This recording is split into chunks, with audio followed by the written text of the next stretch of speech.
Good afternoon. My name is James Clark. My teammates are Nathan Keys and Piper Lemore. The title of our project is Surveying Security Threats of the Medical Internet of Things. It will be a quick video to show you guys a quick example. On standby if you need to talk to someone. This qualifies as critical incident stress debriefing, so there's no charge to you. I think I'll be all right.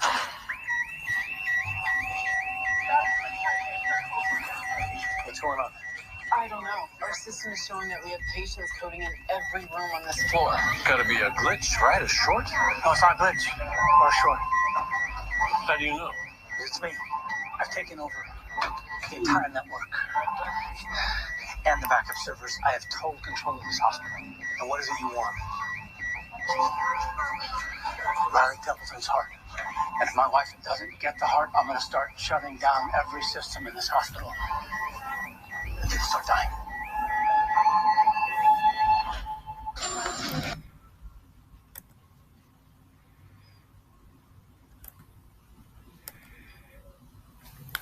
That was a quick example of what today's discussion will be about.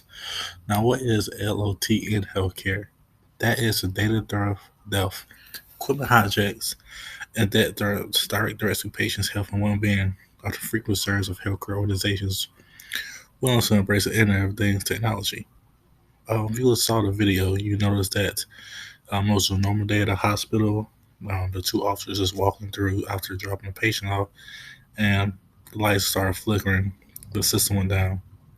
That's a great example of a healthcare cyber security attack that could happen any day. Another what it is technology errors and omissions. The LOT technology may fail to work as intended due to an error, omission, or neglect act in the design of technology. There's also cyber risk. Here are 5 huge challenges facing healthcare data security today. Health information exchanges and electronic health records. For example, everything now is no longer on paperwork. It's never just laying down, which is also good. However, if an individual hacks into a system, anything right now, they can see your social security number, name, your address, and stuff like that, which could start as identity theft or things such as that nature, which can prevent things from happening. Okay. Use error in technology adoption. Hackers and the rise of hackism. Hacking has extremely increased over the past couple of years. As an individual who currently works at a bank, I've seen hackisms attempted almost every day, every hour, every 30 minutes. It's just something that's in the new era of the technology world. And individuals on the other side, we have to be smart of not how to fall into that trap. Those phishing emails, clicking those links. For example, if you are a nurse working and you received a email that says, "Hey, Josh Smith needs you to confirm a his medicine is XYZ time," the email is not known, and you click the link, that could be a hack and brief right there. One article discussed about how to see and identify hacking briefs or phishing emails. Phishing emails will be typically from a email that is not common towards you. It's trying to get you scared to say, "Hey, I need to do this," or trying to look at the common things that you may do every day. It will come at a time where you're super busy, so like that, to see if a hacker could potentially hack your system. And I love that mostly some companies actually send out these fake emails to keep their employees um, updated and attentive of what could possibly happen. Another challenge that we face is the adoption of cloud and mobile technology in healthcare. Things are starting to use on your phone every day. You can find patients' information on your iPhone, mobile devices, XYZ. Say, for instance, an individual may misplace their mobile device, or maybe, for example, an individual may lay their mobile device down, turn it back for 2 seconds, turn around, and it's gone. Individuals can find information, hack it, and do X, Y, and Z with it. Find your name, find your what disease you may be diagnosed with, find your birth date, and one of the most worst parts is find your financial information about how you paying your bills, who is your insurance provider, and they could easily take money from that aspect. How do hospitals access? How do hackers access hospitals? From an article that we read as a group, a surprising number of even essential medical machines, pacemakers, blood infusion systems, and the like are internet connected. So everything is on the internet. We have to log in with passwords and stuff like that. And an individual is not careful enough to have a not so generic password, a hacker can hack into it, and now they're connected to your pacemaker and blood infusion system and not the hospital. That's not something that an individual wants to happen to them, nor does a hospital. In fact, they're not just interconnected, they're discoverable and accessible for anybody who cares to look for. If you guys are familiar with um, if you guys are familiar with certain things such as different databases, stuff like that, those are very easy accessible if you're not too particular how you use your password. So this is why it's always important to have high impacting passwords to make sure that the hacker cannot hack into it. BAS or building machine systems. These are buildings automated, centralizes all things to make a building run. These are way how certain things operate, how they move, how they do every day. This goes back to the password, stuff like that. Another huge thing that a lot of people may not understand about is Wireshark. If you're not familiar about Wireshark, another article we just talked about, we'll talk about how most hackers can hack hospitals by using Wireshark. Wireshark is a software that you use where basically you could be on a certain URL, certain server, and the individual can run this Wireshark tool over the whole over a system, the whole Wi-Fi base, and they can see what you're looking at, access your passwords and stuff is not securely secured. And that's one thing that we'll be talking about later. Okay, the benefits or bad are undisputed. However, these systems are very centralized and interconnected. Jesus targets and vendors tend to focus more on efficiency than security. That means they're more focused on if it's working, how quick it's working, how many times, not your secure information. They're not focused on that. So that's one thing that as individuals on the hospital side, we should focus on that. The big challenges of IoT healthcare. This is a really good one that the articles talked about, and it really caught our attention. As you see, is trying to maintain connectivity because a lot of mobile devices are now easy enough connected to the internet. And if you're connected to the internet, if an individual just randomly sitting in the waiting room, they can access your information. They can just see what you're looking at, what you're doing. One of the most significant challenges faced by IoT is data security. It basically shows you real time issues that could be going on. Another example is a private LLT network. It's also a central starting point. That's why it's now very important to use VPNs, APNs, and IPsec protocols to create a private environment only that you can see. I know personally at work, my job, we have every day I use a VPN, which is a tool that generates a code so you can get inside your particular database or server that your job uses. I knew growing up there was no such things as VPNs, and I graduated from undergrad in May of 2020, and I just became familiar with VPNs that summer. And seeing the type of different stuff VPNs can offer, how protect your security, X, Y, and Z. For healthcare, LOTC is must be supported by and institutionally integrated to the great healthcare system. Patients, doctors, and other authorized professionals to be able to use the device, monitor their status, and troubleshoot them remotely. Saying that, you have to make sure that you always have the proper tools to use within a organization to make sure that the security is working. One of the articles that we read was how cybersecurity is becoming a more efficient job now because hackers have started to become more job as well. And cybersecurity is more protecting the healthcare world, just not in the healthcare world, but every day. As an individual, as I stated earlier, working in a bank, we have a lot of cybersecurity teammates who work endlessly hours to protect not only the teammates' information but also the clients' financial the financials as well. And with cybersecurity and healthcare, they're helping prevent individuals from taking your bank statements, your healthcare, your health as well. Here's another huge example. Another article that we found was how individuals tried to um, hack into a system because they had to what's the word here? They had to testify against them in court. So they was in the hospital at the time, and individuals who they was testifying against had hired people to hack into towards their system and see what the individual was going on, so they can send like a particular thing that was allergic to trying to not make them testify. Next slide. Here are some possible solutions. Is to use one system to store and share medical information. Instead of having multiple systems to store different patients' information, I always have one huge system with different folders. That's the most important part. Making sure that you are backing up it all the time, have backups running. Always just have that one system between the healthcare providers and researchers.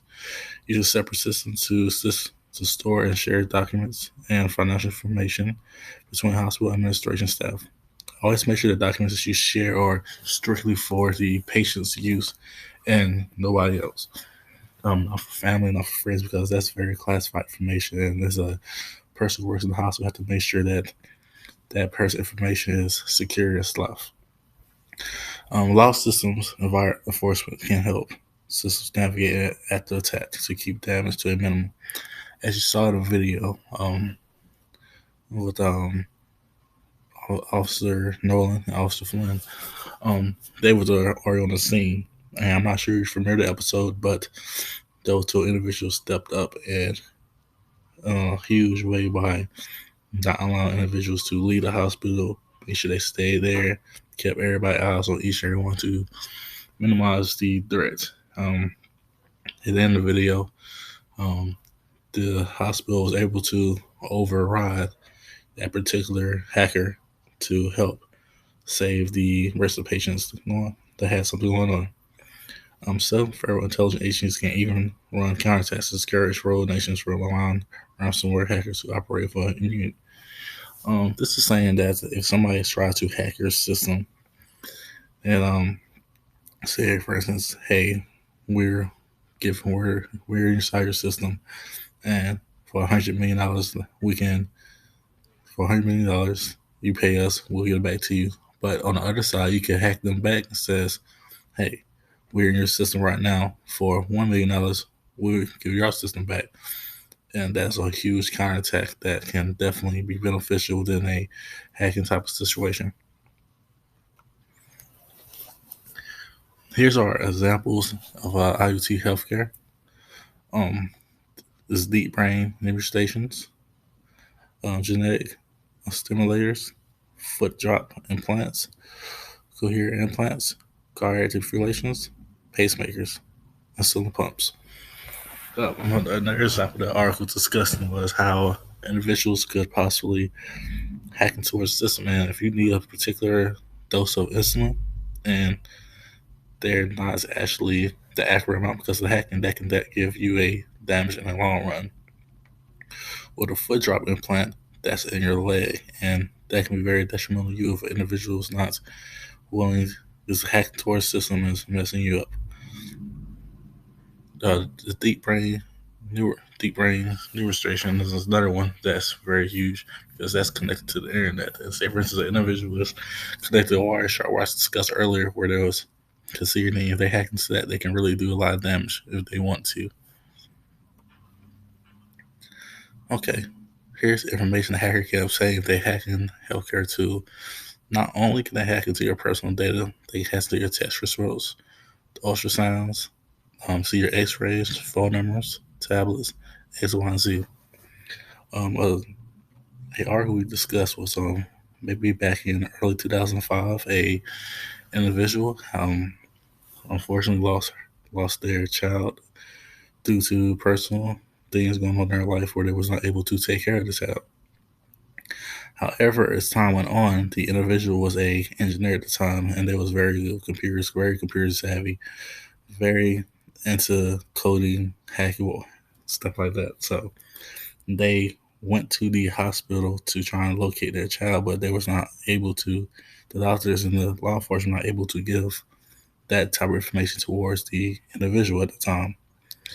At that time, the individuals stopped and tried to hack towards the system to find their kid. Luckily, they had a strong cybersecurity team which stopped that attack where the individuals definitely sentenced to a I'm not sure the amount of time, but it was definitely sentenced.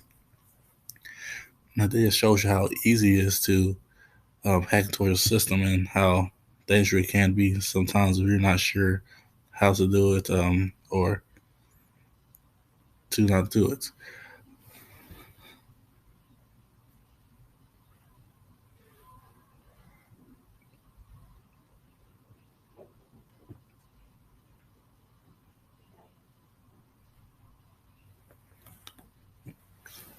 Another huge thing that we should discuss is the X-rays.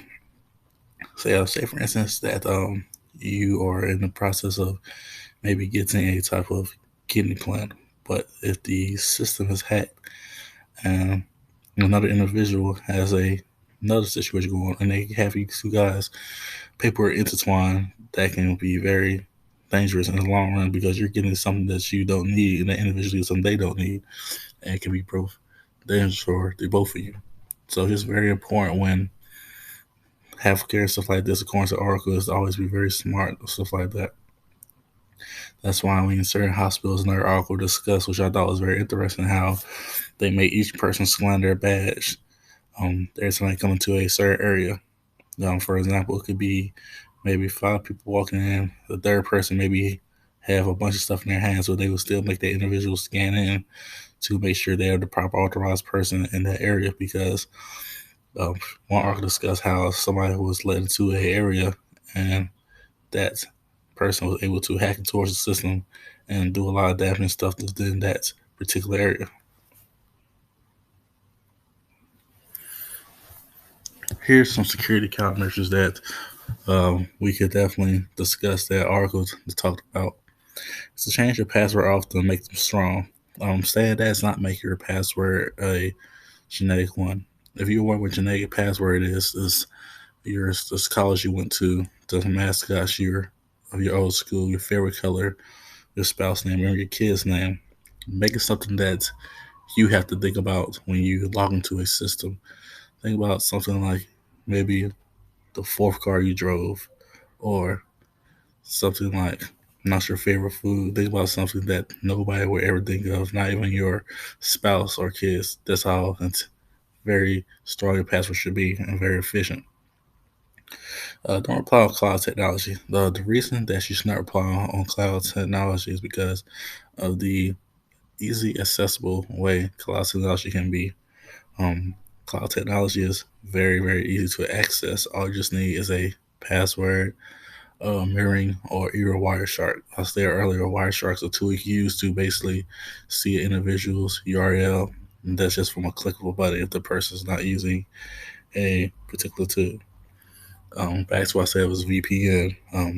Make sure your VPN is connected towards your system because if having a VPN, you're the only person who has to use that system.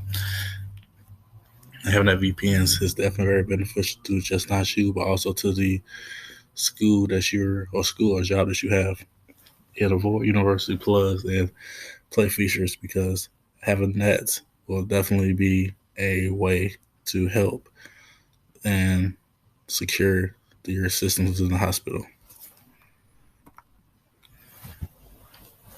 Here's a second part to security countermeasures. Have used a secondary network. And that goes back to the VPN. You having a VPN, you can have two options. For the first one, you can have like a regular laptop, but you go to a particular website and type your VPN. So that's on their secondary network. And always make sure you update your IoT device regularly. That's with any device. Always make sure they're in compliance with the stuff that you use at the hospital. Always make sure that um, they're always working 100% efficiency. Make sure that each thing is up to date. Have a check regularly, just not for making sure it's working good, but make sure it's nothing is messing with it. Make sure that the T's are dotted, the I's, that good stuff to make sure that security device is working great. Okay, the conclusion. Bringing IoT to medicine helps in stronger, healthier, easier patient care.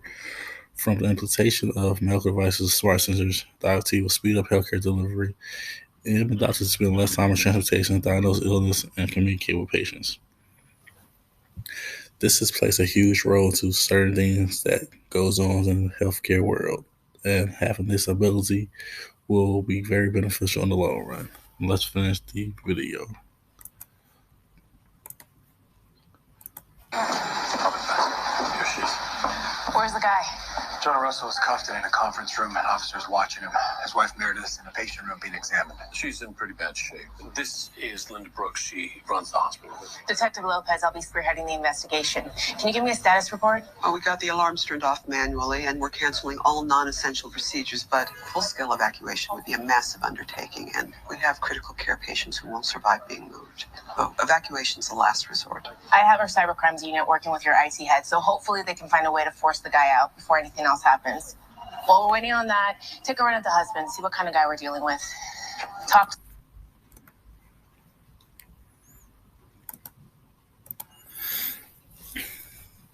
That shows you that you got to be very smart of very critical of how you work and make sure that everything works. And when you're in the hospital, make sure everything runs efficiently. Thank you.